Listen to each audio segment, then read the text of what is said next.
La crisis humanitaria que hoy vive Venezuela no tiene límites. La falta de reactivos para analizar los fluidos sanguíneos ha originado la escasez de sangre en los bancos de los hospitales. Según Maribel Meléndez, que es la secretaria de la Sociedad Venezolana de Hematología, hay personas dentro de las instituciones públicas que tratan de beneficiarse ante la paralización del 70% de los bancos de sangre del país. Oliver Fernández en Caracas tiene la información.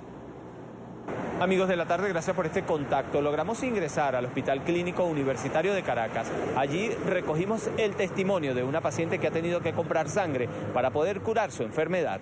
Veamos el siguiente informe. Laura Barrios es paciente del Hospital Universitario de Caracas. Sufre de leucemia. Para salvaguardar su vida, tuvo que comprar 2 bolsas de sangre ante la escasez de reactivos que se registra en ese centro asistencial. ¿Usted tuvo que comprar sangre? Sí, tuve que comprar dos bolsas de sangre. ¿Por qué? Bueno, porque no teníamos respuesta de aquí del hospital. Pacientes de bajos recursos que deben reunir más de 3 millones de bolívares por cada bolsa de sangre, equivalentes a $30. Ellos a mí después me colocaron 5 bolsas de sangre. ¿En qué precio la compró? 6.390.000.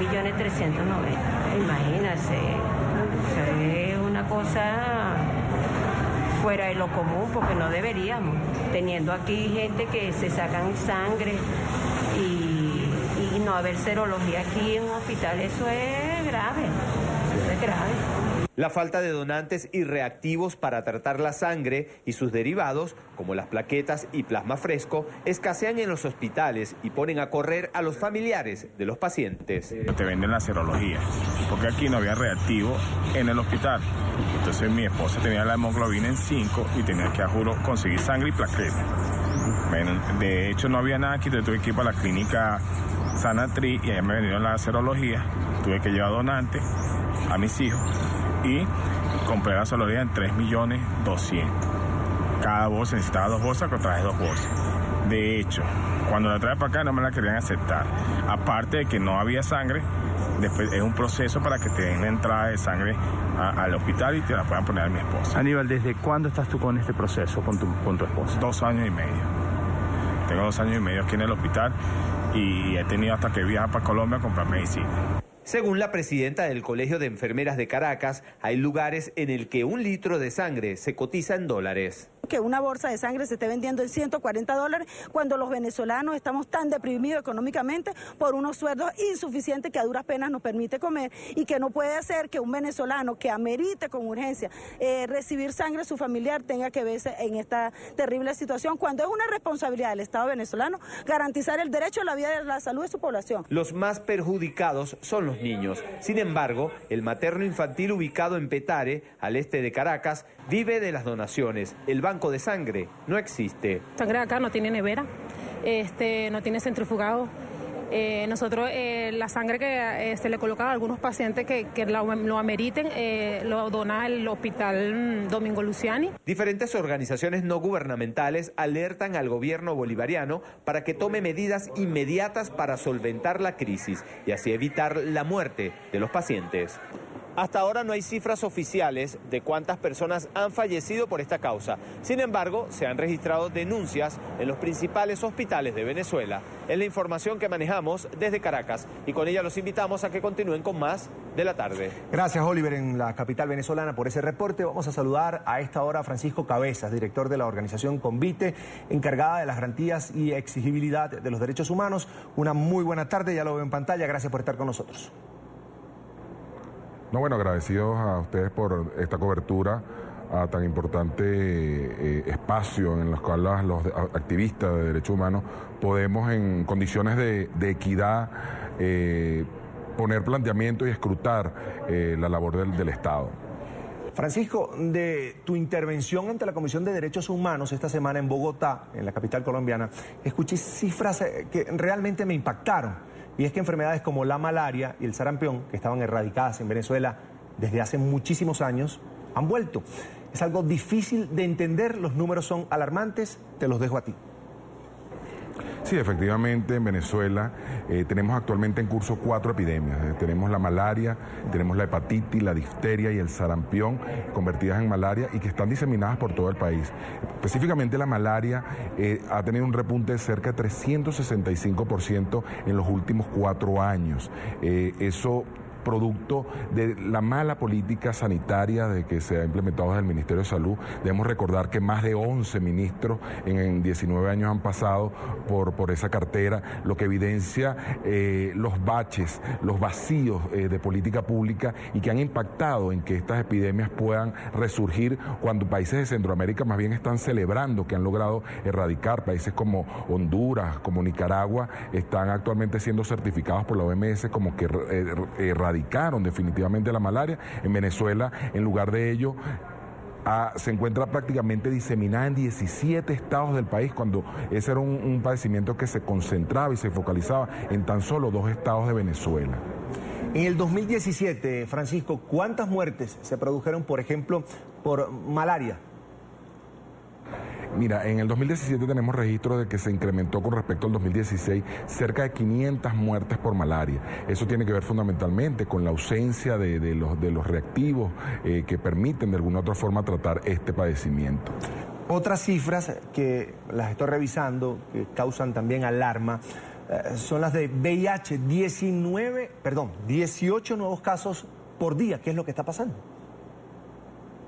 Efectivamente es así, y eso de los registros que se tienen, porque también es bueno decir que no contamos actualmente con los reactivos para practicar la serología que permite identificar nuevos casos. Esto es gravísimo. A eso hay que sumarle que al no haber reactivos para hacer serología se están haciendo transfusiones riesgosas.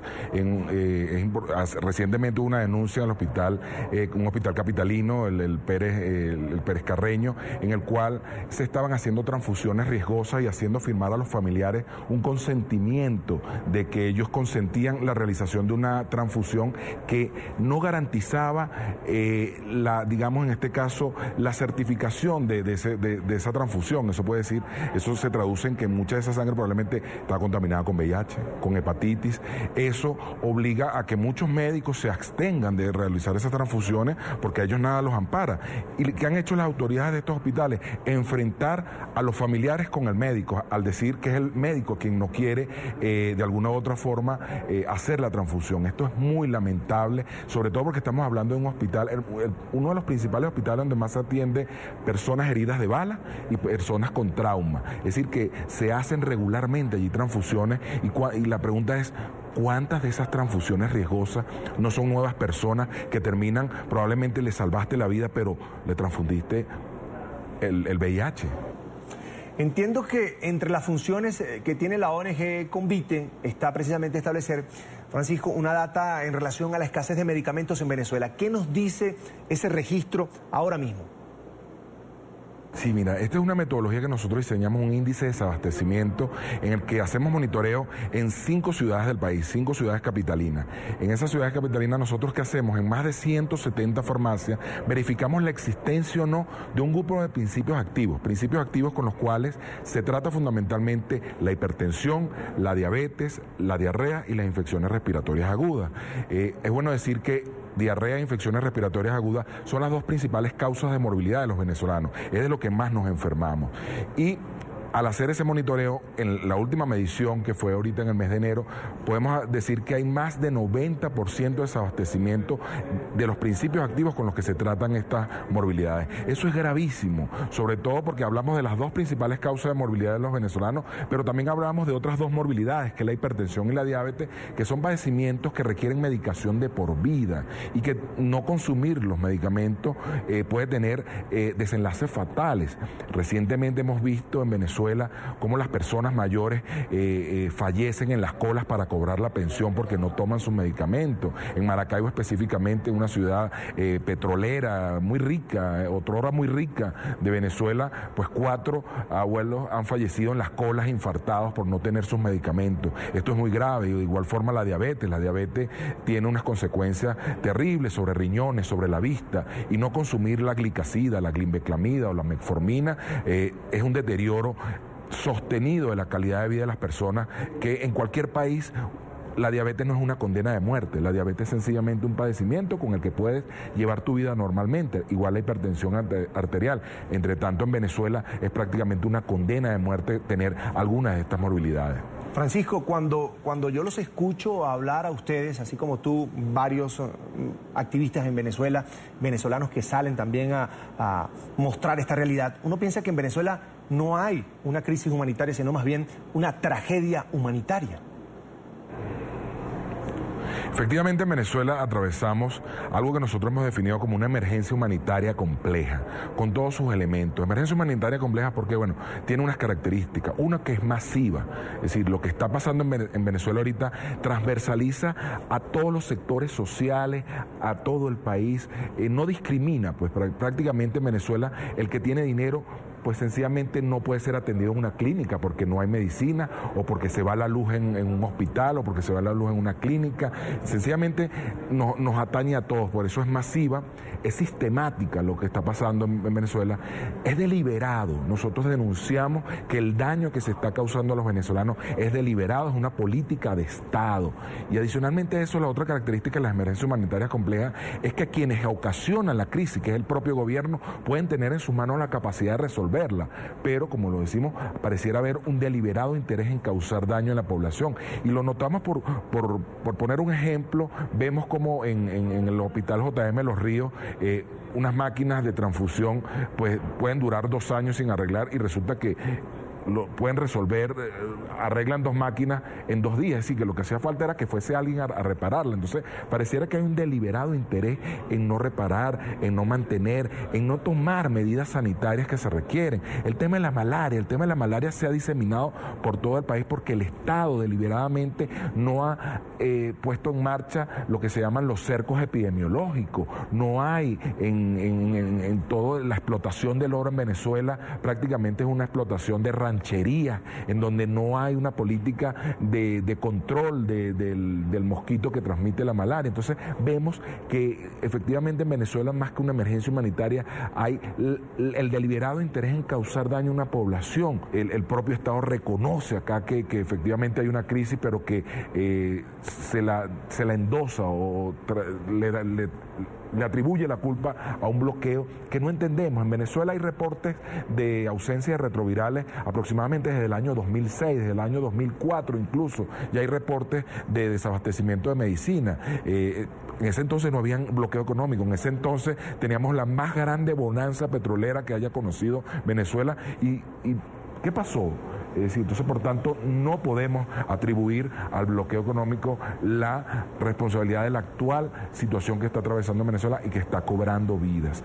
Cada día mueren personas, hay 3.000 trasplantados que están a punto de perder su órgano por no tener inmunosupresores. Esas son personas que duraron 5, 6 años esperando por un riñón y que actualmente puedan perderlo por no tener un inmunosupresor como la prednisona. Pero a su vez también tenemos 16.000 personas que acuden a diálisis y están en riesgo. Son personas que las vemos en las protestas, la verdad, muy lamentable verlas hematizadas, hinchadas, por no poder hacerse su transfusión. Es Francisco Cabezas, director de la organización Convite. Gracias por estar con nosotros aquí en la tarde fin de semana de NTN 24. Mucha suerte, hasta la próxima. Gracias a ustedes por ser una tribuna para que el mundo vea lo que está pasando en Venezuela. Necesitamos ayuda. Abran el país a la cooperación humanitaria.